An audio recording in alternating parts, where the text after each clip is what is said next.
继续来看台北市的前市长郭文摕的任内是爆发到一级的主管贪污的弊案。这个是公园路顶管理处的前处长陈英兴，带厝内底的人去食高级的餐厅，拢是报功效，前后报14条，总共是26000多块。因为有认罪，有甲钱还回来，所以判刑2年，假罪4年。不过陈英兴也有牵涉到其他贪污罪，法院要咧审理。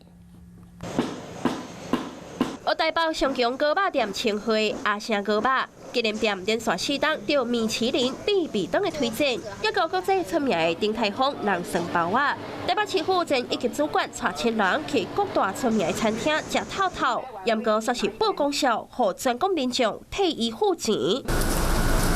公园路顶管理处的前处长陈英兴去向机场北检问话，涉嫌盗窃罪去向起诉。案件农业局审理，严格检方查金流发现案外案，首长特别费去向刷做使用。陈英兴5年前担任处长的期间，前往鼎泰丰食人参包仔，罗旺记的牛肉店、幸福店猪排店高级的牛排馆，也有买高万栋的芳蜜鸡卵糕转去厝食。全部拢是含千人食饭、生日宴会等等，严格说报功效，总共是26000多块。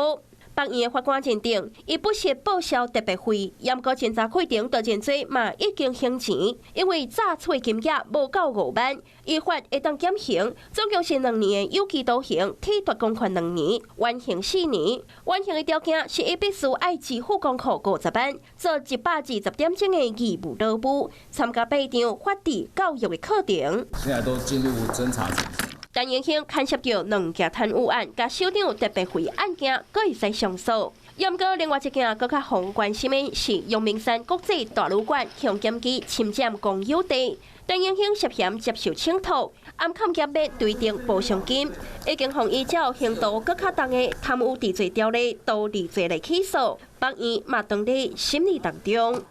Hello， 我是庄宇杰。想要抢先掌握最及时的新闻资讯吗？赶快订阅、按赞、开启小铃铛，锁定华视新闻 YouTube 频道。